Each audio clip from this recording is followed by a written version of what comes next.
Dahulu kala, ketika dunia masih berselimut kabut dan cahaya hanya menyentuh puncak-puncak gunung, hiduplah sesosok naga sakti di jantung Pulau Bali.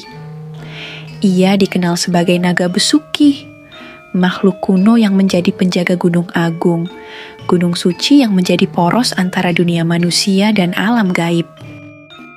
Tidak ada manusia yang tahu pasti dari mana asalnya. Yang mereka tahu, Naga Besuki bukan sekadar makhluk penjaga. Ia adalah roh purba, pemberi berkah sekaligus pelindung keseimbangan alam. Sisiknya berkilau seperti batu giok di bawah sinar bulan, dan matanya sepasang mata merah menyala yang bisa menembus relung jiwa terdalam.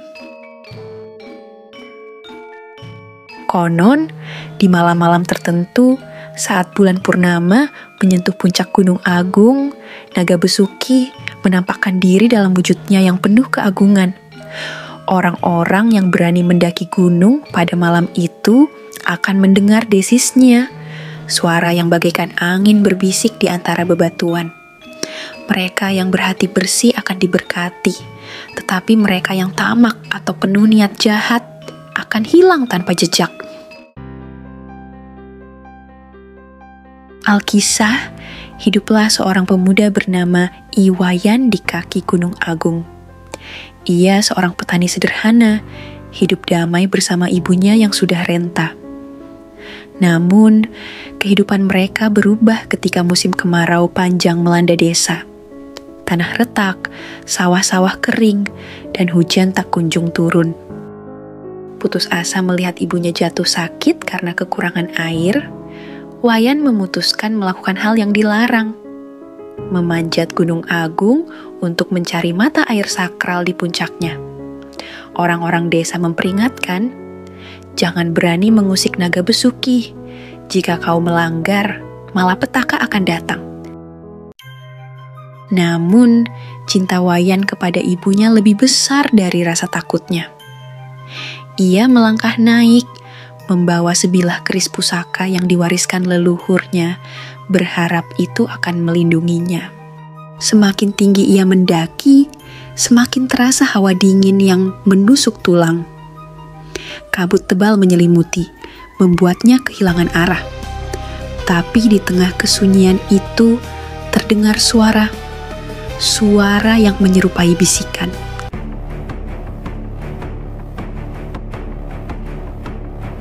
Mengapa engkau datang, wahai manusia? Wayan tertegun. Dari balik kabut muncul sosok besar berkilauan. Naga Besuki menampakkan diri. Tubuhnya melingkar di puncak gunung. Matanya bersinar merah seperti bara api. Dan setiap tarikan, napasnya mengguncang tanah di bawah kaki Wayan. Dengan suara dalam dan bergema, Berani sekali kau mendatangi wilayahku. Apa yang kau cari di sini? Aku tidak ingin mengganggu, wahai Naga Besuki. Ibuku sedang sekarat. Aku hanya ingin mencari mata air sakral agar bisa menyelamatkannya. Naga Besuki menatap Wayan dalam-dalam. Ia bisa melihat ketulusan di hati pemuda itu, namun juga melihat bayangan masa depan yang kelam, bahwa niat baik sekalipun bisa membawa bencana. Aku akan memberimu air itu, tapi dengan satu syarat. Setelah kau mengambilnya, kau tak boleh kembali ke gunung ini lagi.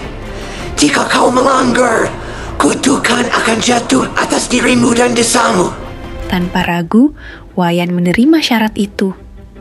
Ia mengisi kendi kecilnya dengan air sakral yang keluar dari celah batu di dekat kaki Naga Besuki. Setelah mengucapkan terima kasih, ia kembali turun gunung. Air itu benar-benar menyelamatkan nyawa ibunya. Tanah kembali subur, hujan turun, dan desa itu makmur kembali. Tapi, seperti banyak kisah manusia, keserakahan perlahan merayap di hati mereka. Orang-orang desa mengetahui keberadaan mata air sakral, mulai mendesak Wayan untuk kembali ke gunung.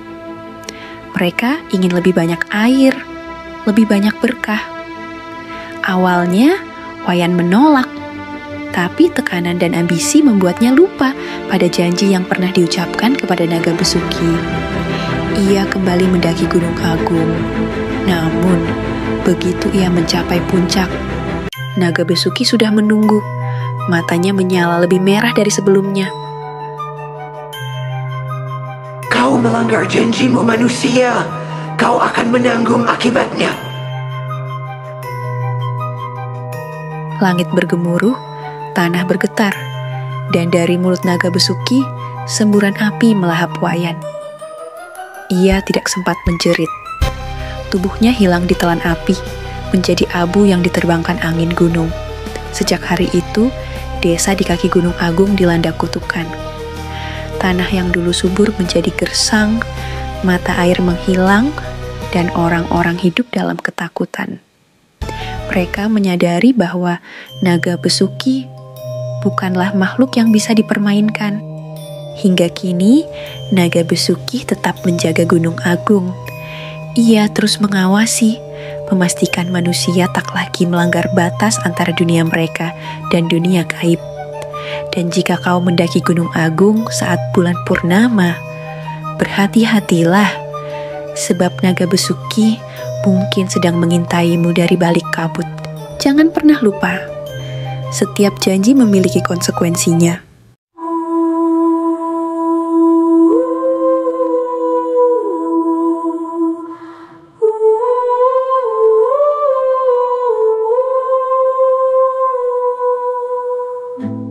Di hutan malam yang sunyi, kabut menari di antara pohon tua.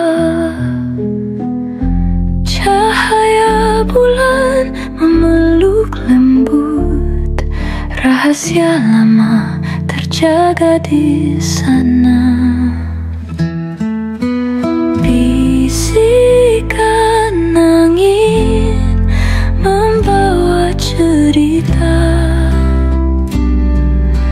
tentang naga penjaga sang jiwa tua.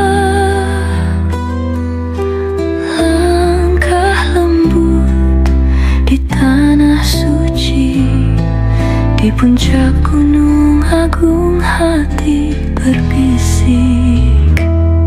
Suara suling di kejauhan mengiringi tarian cahaya bintang.